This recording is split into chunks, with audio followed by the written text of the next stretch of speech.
Toca el equipo albiverde. En Santísima Trinidad, el fútbol de la categoría intermedia se pone en marcha en este momento. Tocó la pelota el equipo albiverde. Ya juegan Rubio Ñu y Sportivo San Lorenzo, fecha 18 de la categoría intermedia. Ya sacó Tulio Schwartz, muy buena dirección.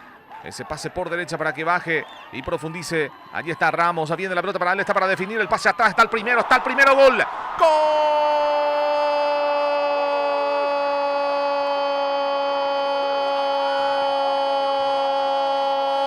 ¡Gol de Rubio Ñu! Derlis Cabañas, el autor de la conquista. Qué gran corrida, qué gran proyección del lateral Ramos. Mariano se fue, se metió, asistió cuando tenía todo para el remate al arco. Prefirió el recorte, el pase atrás, miró el retrovisor. Y por el retrovisor, ¿a quién lo vio? Lo vio a Derlis Cabañas. Y Cabañas termina sacando un remate que se mete en el fondo del pórtico sin ninguna objeción. Qué gran ataque del equipo de Rubio Ñu. Gana el partido por 1-0 en 12. Dos más en la primera etapa. Jiménez.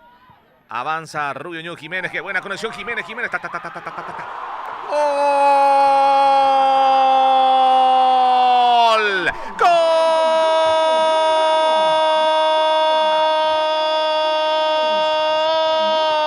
¡Gol de Rubio Ñu, pero qué golazo! Juan José Jiménez, notable definición del escurridizo, del habilidoso. Es un rayo, es una luz impresionante la velocidad que tiene Juan José Jiménez. Y ahora con una definición excepcional en el epílogo de la primera etapa. Aumenta a favor del equipo de Rubio Ñu, que va a la punta de la división intermedia. Gana 2-0 de local al Sportivo San Lorenzo. Juan José Jiménez a los 45. Marca el segundo. Oviedo, Aldo, Quiñones, Miguel Zamudio. El centro que va arriba, la pelota, golpe de cabeza de Pedro Álvarez. El rebote, el remate de García, rebota. Queda en poder ahora de Galeano, giró Galeano, otro centro, Aldo Quiñones cabecea, el toque al medio, remata al arco, ¡gol!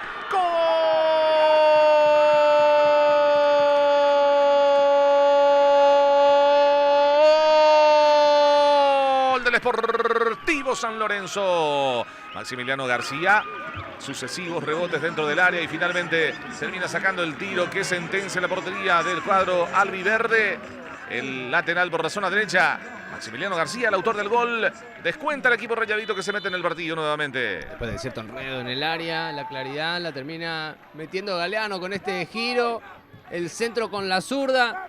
El cabezazo de Quiñones no fue lo más preciso. Creo que quería buscar el arco, sin embargo va hacia los compañeros. La pelota para el arquero Cristóforo. Hora, gritan. Terminó el partido, señores. Final del compromiso. Aquí en el Estadio La Robleda, en un partido emocionante. Terminó ganando el equipo local. Puntero, hay nuevo puntero de la categoría intermedia. El nuevo puntero es Rubio Ñu. Derrotó a Sportivo San Lorenzo y llega a 37 puntos en la tabla, Fede. En un partido caliente, por sobre todo en su tramo final. Los de San Lorenzo dieron una tremenda batalla.